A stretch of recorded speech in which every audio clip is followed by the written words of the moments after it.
Hi, my name is Damian LaCroix, Superintendent for the Howard-Suamico School District.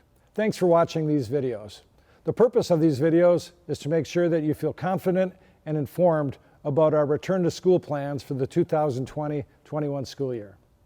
So, somewhat controversial topic, the issue of wearing a face covering, and I know you've been outspoken in support of this, and can you elaborate on why you believe that wearing a face covering in schools is important? And the follow-up question to that is related: can students reasonably and safely take breaks throughout the day?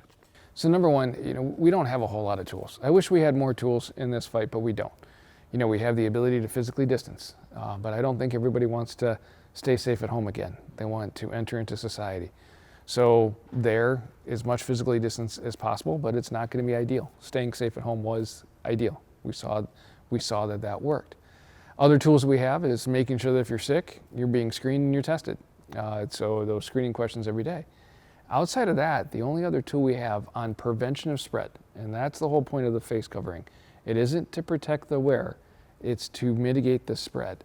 And every plan in a school setting or any kind of congregate indoor setting, everything being done in there should be around protecting the spread of the virus. That's how you keep things in check, and that's how you let society move forward. So face coverings are one of the only tools that we have left when it comes to preventing the spread. So they're necessary. I couldn't see an environment where I would be comfortable without that right now, especially where the state sits with its percent positivity today. But remember, flexibility is necessary, and we may not need them long term, but we need them now. And as far as taking breaks, taking breaks makes sense in the right setting. Taking breaks outside, right setting, great amount of air exchange. Mother Nature works wonders out there. Taking breaks when eating, as long as you can get good enough spacing and making sure that we're not sitting across from each other or we've got a good enough spacing around each other, that makes sense. That is a break in the ability to eat and drink. We don't want people not to do that.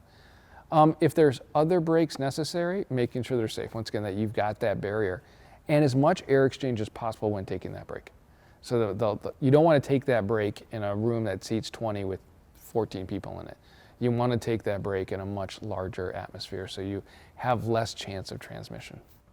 When it comes to face coverings, have you heard a great story or a great metaphor or a great analogy that's kind of taken the complex and made it simple? An example would be, for me, and I mentioned it earlier, getting on a bus is analogous to airline requirements today, right? You're not getting on the airplane without the face covering, and confined setting, limited air control, anything like that. Let's talk about smoking. There was a time, you and I, when we grew up, we got on a plane and people smoked on the plane. You wouldn't even think about doing that now, would you? And then you go in a restaurant, do you want to sit in the smoking or the non-smoking section? Why is that all gone? It wasn't to protect the smoker. That person knows what they're doing to them.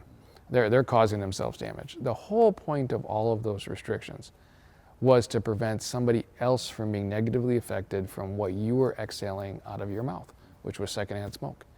The whole point of wearing a face covering today is to protect that person 6 feet away from you, or less than 6 feet away from you, from what you're exhaling today. And what we found is that could be COVID-19 and you could not know you're doing it. I would hope that if you knew you had it, you would most definitely not be in public.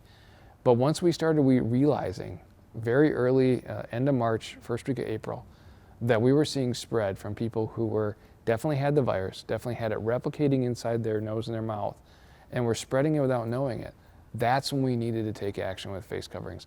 And that's what's going to help control the spread. The whole point of the face covering here is to control the spread.